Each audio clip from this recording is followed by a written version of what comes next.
let's go ahead and get into what is going on with the CDC and Palantir and all that type of stuff. So let's take a look here. White House selects Kennedy deputy Jim O'Neill as acting CDC director. Isn't that a great picture? That's a great picture. A face that only a mother could love. So it says Jim O'Neill, the Deputy Secretary of the Health and Human Services, or HHS, has been picked to lead the Centers for Disease Control and Prevention, CDC, as acting director. The Washington Post first reported, and Axio can confirm. O'Neill's appointment could pave the way for Health Secretary RFK Jr. to set his agenda for the CDC after a tumultuous week at the federal agency.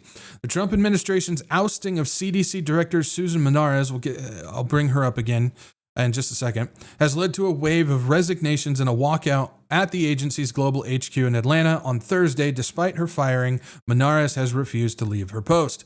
Dozens of staff members and leaders at the CDC staged the walkout in response to the internal shakeup, and they cheered 3 officials who quit over Kennedy's policies. White House Press Secretary Leavitt said at a briefing that day that Trump and Kennedy are committed to the restoring trust and transparency and credibility to the CDC. I will never trust anything the CDC has to say.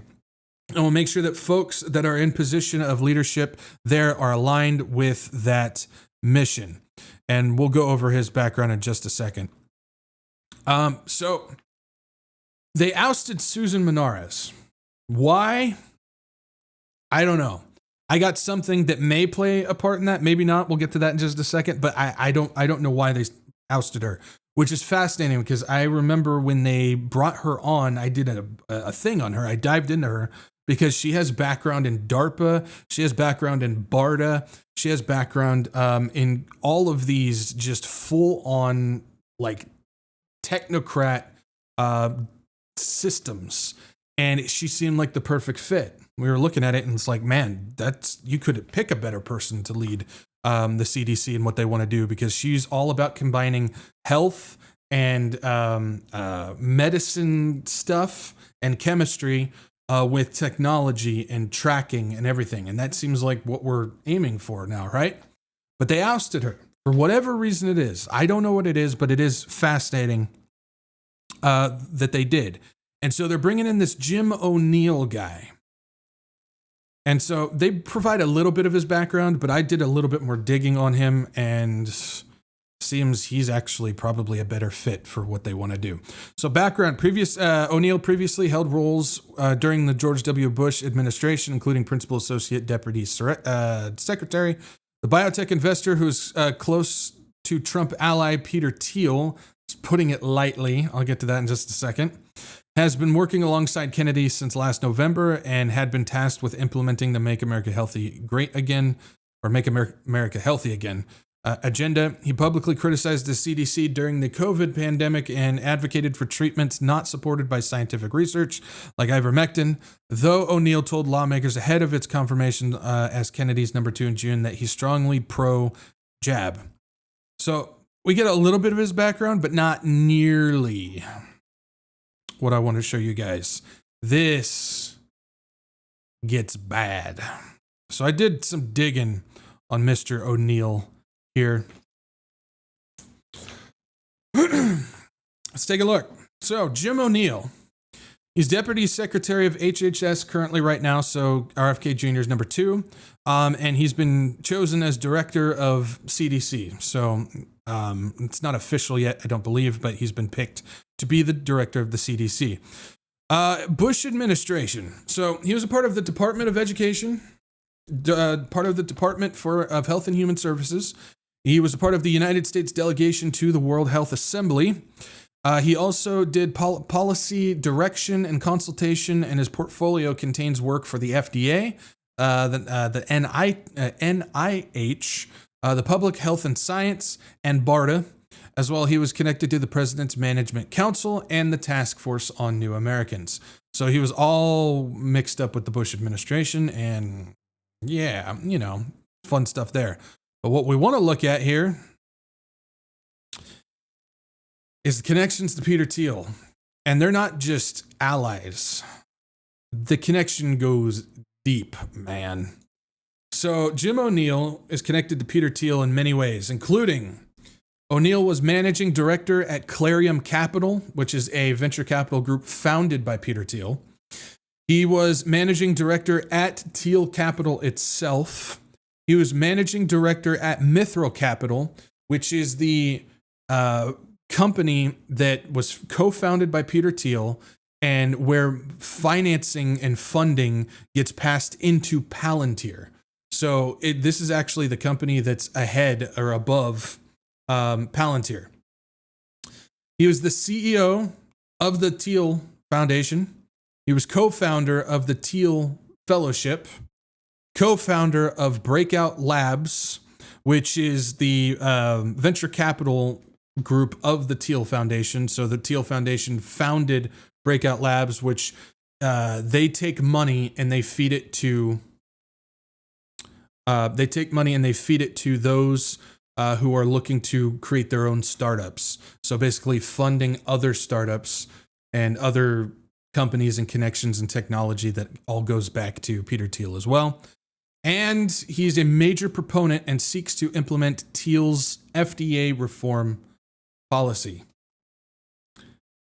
Is the connection good? Am I still here? Somebody's saying that I've got, I got a little error message here on YouTube. Is it still working?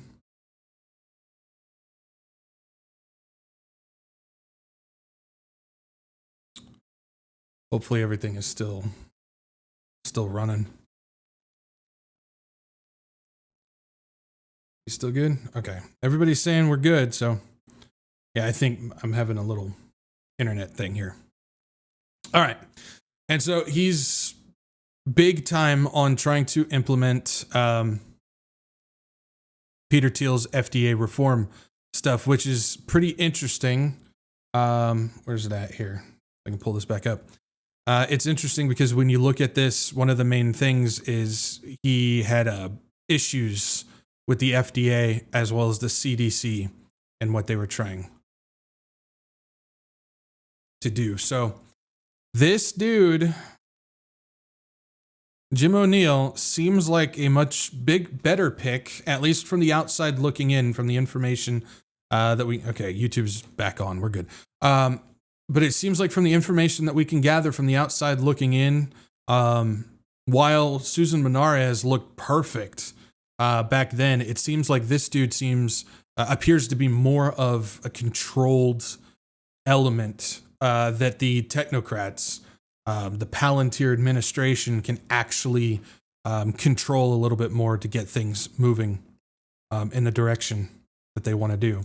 And so what I did is that actually made me look a little bit more. I don't know why I haven't done this yet, but it made me look a little bit more at how many Palantir or Peter Thiel associates are involved with the Trump administration. Anybody want to take a guess? Get a little audience participation here, because that's always fun. Get a little audience participation. How many people are just take a guess. How many people in the Trump administration do you think are connected to Palantir or Peter Thiel in some way? Just go ahead and throw your guess out there. See how many people. I haven't found all of them, but I found quite a few. And I just kind of put them on a list. This is not all of them. I can't go through the entire administration. There's just too many people. Here's just a few. These are the Trump administration's ex-Palantir employees or Peter Thiel associates that are involved in this administration. J.D. Vance, vice president. Elon Musk, he started the Doge thing, which Doge is still very much active. Pretty much 90% of Doge is Palantir employees, by the way. David Sachs, who's the AI and crypto czar. Howard Lutnick, connected to the he's the Commerce Secretary. Jim O'Neill, who we just saw, he's Deputy Secretary of HHS, as well as now getting ready to do CDC Director. Ken Howry, U.S. Ambassador to Denmark. Jacob Hellberg, he's an AI tech defense policy and U.S.-China relations at the State Department. Michael Kratsisos, Senior Advisor to the White House Office of Science and Technology. Susie Wiles, Chief of Staff. Her lobbying firm Mercury represented Palantir back until 2024. Stephen Miller, who owns Palantir stock and is overseeing ICE's immigration tracking system. We went over all of that already in the past. Vivek Ramaswamy, he's part of the Doge thing and pushes Foundry into federal data integration. Foundry is a product of Palantir, of course. Jeff Kahn, CIA liaison and transition team. He's also ex-CIA, and there's no such thing as ex-CIA. You're either in there or you're dead. Alexander Alden, Pentagon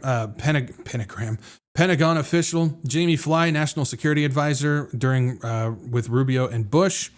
Greg Little, senior counsel with the Pentagon. David Spirk, senior counsel, DOD Data Office. Trey Stevens, founder, fund partner, as well as DOD advisor. Greg Barbasia, executive office for AI integration, which we went over that dude a few episodes back as well. And then Brock Sorensen, we just went over that, who's the Palantir client director, and he's actually dating Trump's deputy communications chief. Those are just a few. Again, I can't go through the entire administration. There's just too many people, but those are some significant connections that's going on there. This is the Palantir administration.